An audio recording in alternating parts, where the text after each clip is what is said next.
You are watching the 80s and 90s Retro Collector. You're watching the 80s and 90s Retro Collector. You are watching the 80s and 90s Retro Collector. You're watching 80s and 90s Retro Collector. You are now watching 80s and 90s Retro Collectors.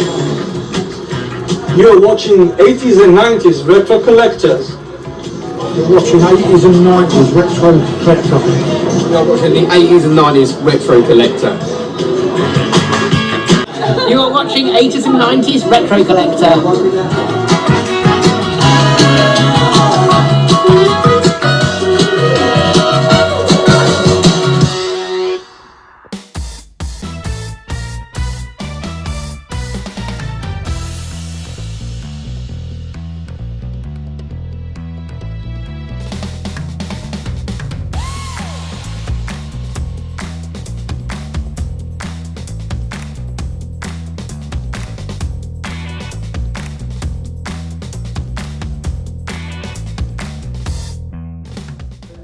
You're watching the 80s and 90s Retro Collector.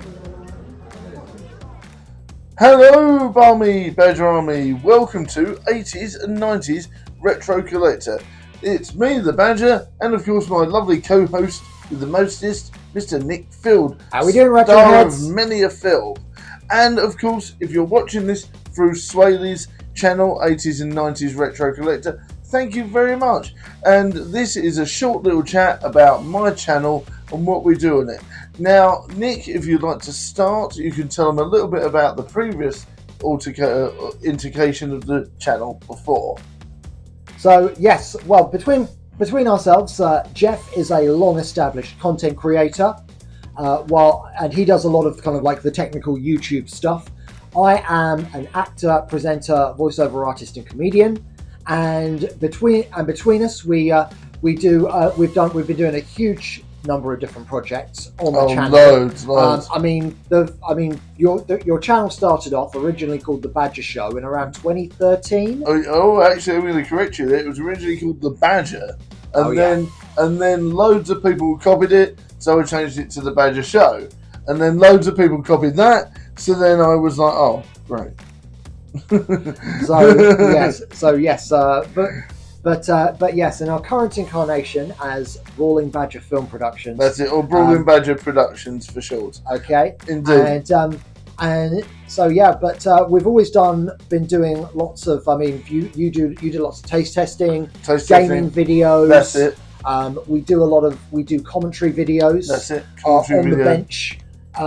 Feature has been very well established, which for has many years just now. come back. So if you'd like to check that out, please do hop onto the channel. I went through a bit of a personal thing. Went off to Twitch for a little bit. It didn't work out. I was all mopey, and I went, Nick, we've been talking about making a film for years.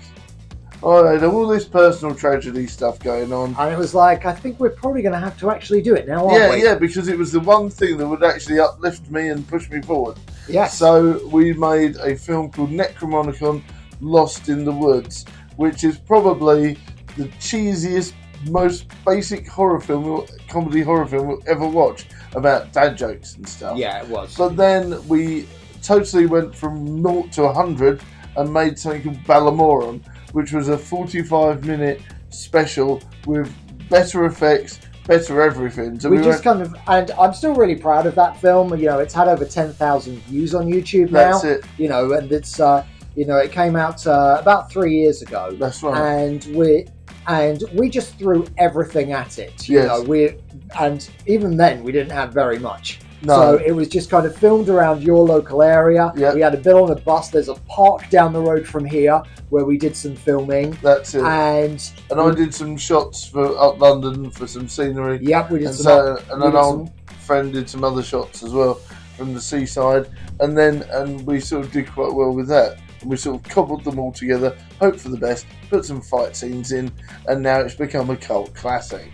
Yes, indeed. And we've just been making lots of kind of like smaller films then ever since. Our attitude is make the most of what you've got. That's it. So if my son's brought a new toy and then plays for a bit and then gets bored, I'm like, how can I use this in a film to give it a second life? you know, or I found this, what can we do with this? I had this idea while I was having a weird dream. What can we do with it? You know, and all that sort of stuff. So zero budget fun. It doesn't cost you any money to come and watch it. There's no rental fees or anything like that. But please come along and watch the films on Brawling Badger Film Productions. Ballamoran's fantastic. Necromonicon Whisper in the Woods is great. Necromonicon There's films. two Necromonicon We have Board films. Game Championship Series, which was great fun to do. We'll bring that back at some point. Which is still going to come back at some point. Hoping to do Rapper Mania. Baguetta Mania that I did with the lovely Viking. The Missus, fantastic. That was a good one. We've done Essex FBI Investigates, which is a parody of Blair Witch Project, which is still going strong. The newest one came out about a month ago, which was called Essex FBI Investigates Spook Chat. So there's loads of films on there, and they're all free to watch. Please do show support, like, share, and comment. It really does help. And we'll see you next time, and enjoy the rest of the show, everyone. Thank you very much for the support, and a big shout out to Swaley for this period of time, being able to say hi, and hopefully we'll be able to do some more, because I want to review and talk about my NES collection and a bit more about the films and some other retro merch that we've got hidden away.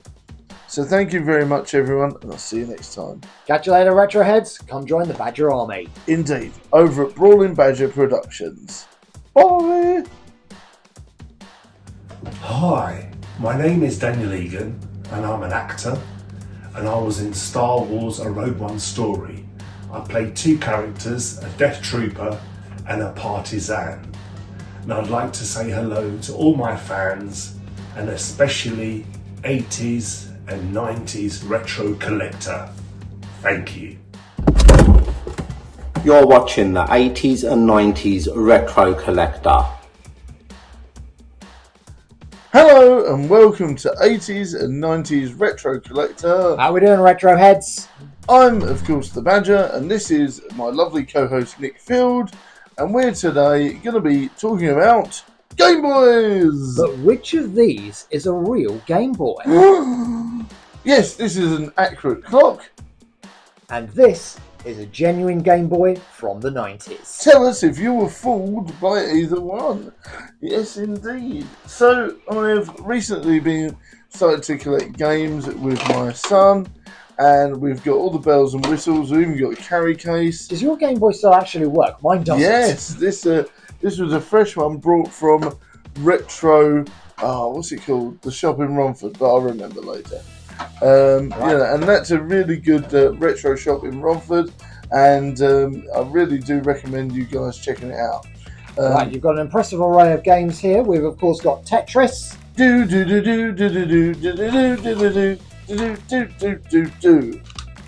Indeed. The others as well. Monopoly. Very good. That's actually a really hard game to get now. That's actually quite rare. I can Certified imagine, as rare. Right. We also have Bart Simpson Escape from Camp Deadly. That's it. There were tons of Simpsons games doing the rounds in the 90s. Yes, and they were all brick hard. Not one of them was an easy game. Not one of them. Yeah, the NES version, I couldn't get past level 1. This one, Asteroids Missile Command. That's always a classic. And we've got some old favourites here. We've got another of the very early Game Boy games, Super Mario Land. One of my favourites, yeah. Which also became a song as well as Tetris did.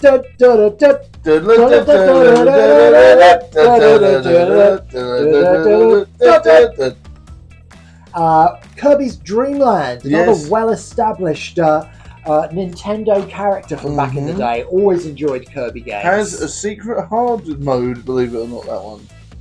Very. We've also got a sort of like what kind of like kept the Game Boy going through the late 90s when a ton of other consoles were coming out. Pokemon. Gotta catch them all. Indeed. So we've got some more here as well. Some of these are slightly difficult to read. Killer Instinct. Which actually really works well on there. Believe it or not, there's a great port of Killer Instinct as you see, and a really good port of the first Mortal Kombat on there as well. And seeing as though some poor soul had to literally draw all the dots and all the lines, they did really well. Excellent. And you have a couple of games based on films starring Macaulay Culkin. That's it. You have the Page Master. Yep. So Home Alone 2. The Home Alone games were generally regarded as not very good, unfortunately. No, this one actually is quite good though, believe it or not. Cool. You know, we're just wandering around a house and bashing a burglar every half hour. No. This one, The Page Master, one of the lesser known Macaulay Culkin films. But I do remember kind of like that. I remember seeing that in the cinema, actually. Yes. Fun fact, Macaulay Culkin and his brother were recently at Raw in America, of course, watching Which brother? He's got... There's loads of acting Culkin brothers now. the one with the long black hair. Rory. And he did, and he was at Raw with Macaulay Culkin the other day, and you know, now they obviously now it's on Netflix. They want to promote. Yes, there's stars there every time, you know. So you know, Netflix, if you're watching, YouTubers, you know. Next up, we have Space Invaders, another blast from the past. This one works surprisingly well. Yes. With the Game Boy, I think That's it's really good. It's a really good port. Yeah, because I mean, they transferred a lot of other games onto the Game Boy, like the Donkey Kong Country games, and it was a little bit hard to follow at times. It was definitely. And we've got another. I've got another blast from the past here. Game Boy Gallery, which was a set of very basic games. That were all on one cartridge. I suppose, I think the general consensus was you'd enjoy it a lot if you were 5 years old. If you were older, it might be a little bit simplistic. Might drive you nuts. In the way games aimed at 5-year-olds often do. Finally, Wave Race. Wave Race, a very good port, but a very hard game indeed. So, if you'd like to see more retro chats with us, let us know. I do have a sort of a slightly growing Nintendo Entertainment System collection, sort of slightly growing, but they're mainly Badger Juniors. Oh, he does. We've got there's like a NES down there, and we had a NES as well. It stopped working. And we can try and talk about that next time if you would like. Okay, guys. Hope you enjoyed the show, and it's bye from me. And bye from him. And enjoy the rest of the show, everyone.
Hi, good morning, good afternoon, good evening.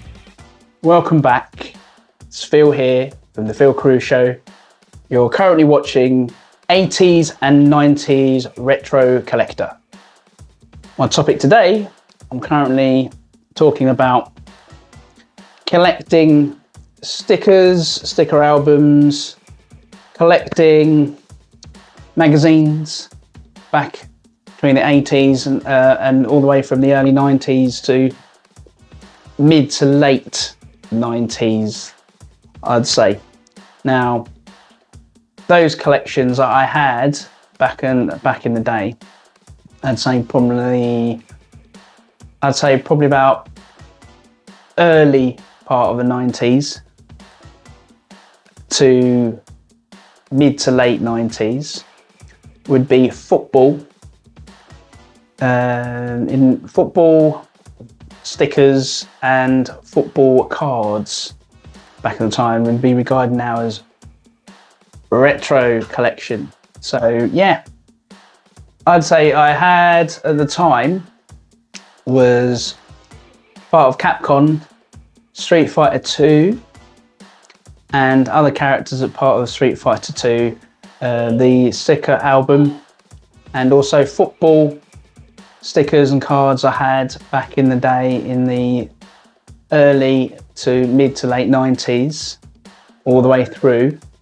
All the football teams, not just the World Cup, but also Premier League football.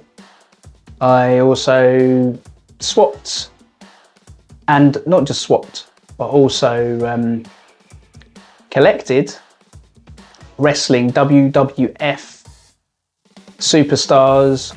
Back then, the cards and stickers. They had WrestleMania, WWF, not just WrestleMania, but SummerSlam.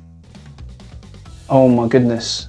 And not forgetting XXL, as in the hip hop magazine at the time. I used to get a subscription of them on a monthly.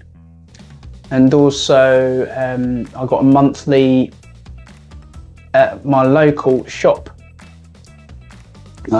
should I say Martin's or McCall at the time.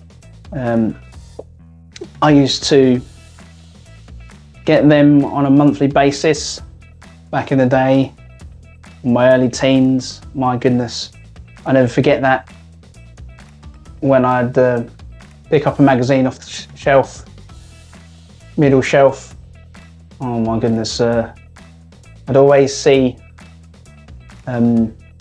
Slam and XXL basketball magazines and Martial Arts Illustrated with the one and only Bob Sykes, the editor, who I happened to have the pleasure and honour of interviewing on one of my shows and episodes on my show, on the Phil Crew Show, going back a few years now. I'm going to say about a couple of years ago. And other than that, I'd say in regards to other collections, as far as I am aware, I think it was more things like gaming stuff I'd mentioned. As you can hear in the background, Meg's currently watching the programme, so excuse that and some other noise in the background, but I thought I'd have a bit of fun. I'd come out here. I'm actually in the hallway having a good chat with you guys. It's about the only kind of one of the quietest spots in my apartment. So, other than that, further ado, just to finish this and to top it off, the next topic I'd like to talk upon is actually getting some figures and some other memorabilia in the near and foreseeable future. And that's something to do with not just wrestling, but things like Knight Rider.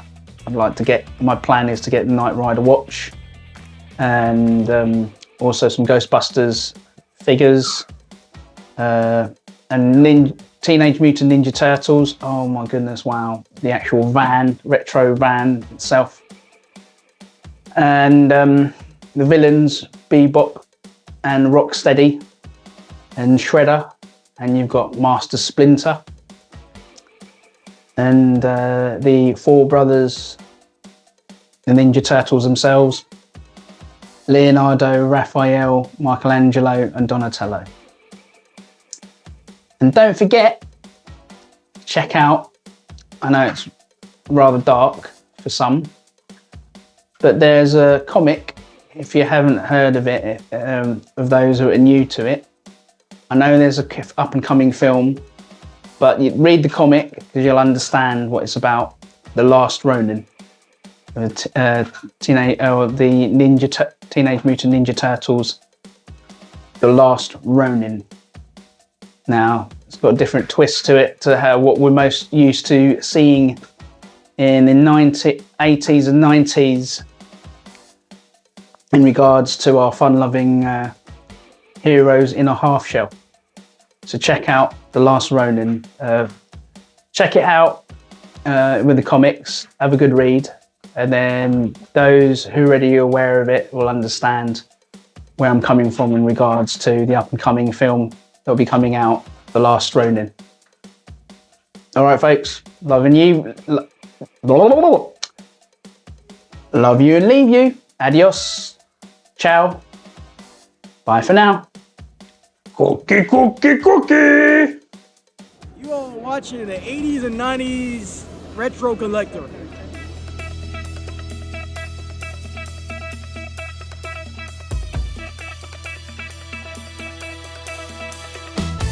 You are watching the 80s and 90s Retro Collector.